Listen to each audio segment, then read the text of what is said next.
Bonjour à tous, bienvenue dans le forum de Girondin TV. On va refaire l'actu des Marinés Blancs comme toutes les semaines et c'est un vrai plaisir. Alain Baudron de Gold FM est à nos côtés. Salut Alain. Salut, ça va. Tout s'est bien passé donc ça va. Tout s'est bien passé le week-end dernier. Bon, la semaine a été bonne. Il dit tout s'est bien passé, ça va, mais il n'y avait pas eu de questions avant. Non, c'est totalement programmé. Je réponds. Ouais, c'est bien, il est poli. Hein. Oui, tout à fait. Denis Grandjou. Bonjour, merci, salut. ça va. Ça va, ça va Oui, ça va. Ouais. Bon, bah merci d'avoir participé à cette émission. C'est la fin, on se retrouve. Non, Oui, quand tout va bien, on n'a plus rien à dire. Les trains Quand tout arrivent à va l'heure. mieux. Non, Oui. quand tout va mieux. Oui, parce que 0-0 au Stade Vélodrome, c'est un bon résultat.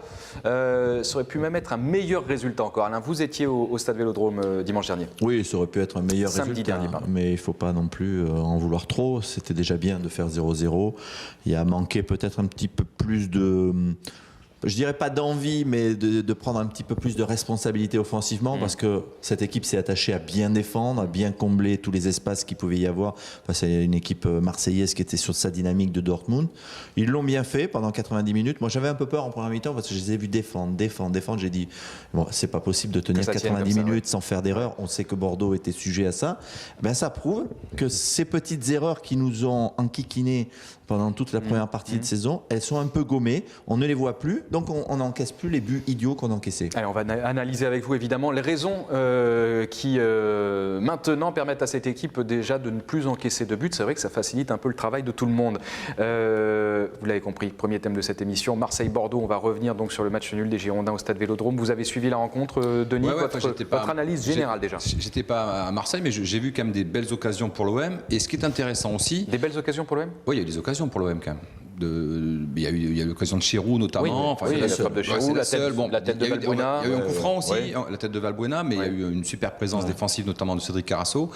Mais ce qui est intéressant, c'est qu'avant ce match, pour en avoir parlé avec mes collègues marseillais, ils étaient quasiment sûrs de plier Bordeaux. Parce qu'ils restaient, comme dit Alain, sur une super dynamique contre Dortmund. Ils avaient marqué 3 buts. C'était une équipe de Marseille qui marquait pas mal de buts ces dernières journées. Et puis, ils voyaient arriver Bordeaux. Pour eux, Bordeaux, c'était un peu une proie facile. C'est vrai, Denis. Et c'est vrai parce que moi, j'ai regardé veille de match chez vos confrères de l'OMTV. MTV, oui.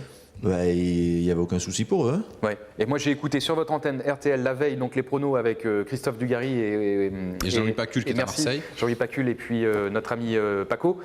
Et il donnait vraiment pas cher de la peau de Bordeaux en déplacement au Vélodrome. Moi, j'ai essayé de dire... La cote de la victoire bordelaise était assez... Il y avait 80% des gens qui pensaient que Marseille allait s'imposer. Exactement. Des parieurs. Et alors, moi, je disais, attention, faut peut-être...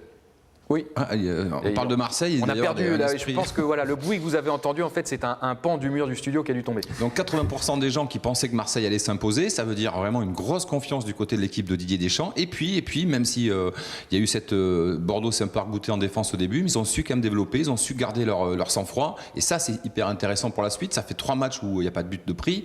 Et puis peut-être une victoire à Marseille, ça aurait été alors là vraiment champagne. Mais moi, je trouve que c'est vraiment super bien ce qu'ils ont fait. 0-0, c'est même si ça arrange un peu les affaires de Lille, parce que j'ai aussi un collègue de Lille qui m'a dit c'est bien ce qu'ils ont fait à Marseille, ils étaient plutôt contents que Bordeaux ait fait un nul là-bas. Donc voilà, moi je trouve que c'est plutôt positif pour la suite.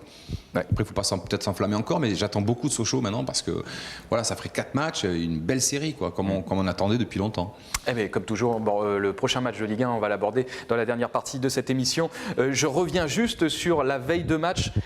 Vous avez suivi donc l'émission sur nos confrères de l'OMTV, moi sur RTL. Il y avait Dugas qui lui disait attention, t'es le seul. Il a relativisé un petit peu. Parce que lui, il a enfin compris qu'il fallait qu'il soit de côté de Bordeaux. Voilà, c'était le seul qui dit attention, moi je vois plutôt un match nul.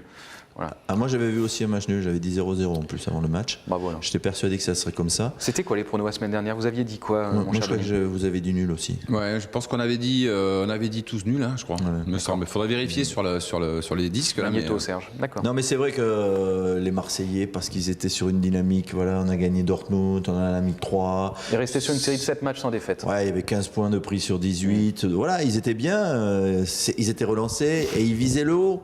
Ils se disaient, parce qu'ils ont perdu, si on gagne, ils ont perdu des points en première partie de saison. Voilà, et si on gagne ces 3 points supplémentaires, on accroche la 5-6e place et c'est bon avant l'entrée, d'autant qu'ils ont un deuxième match à jouer consécutivement à domicile. Donc ils se sont dit, Bordeaux est pas bien, ils vont pas nous faire croire que parce qu'ils ont battu Caen et Nancy, ils sont relancés.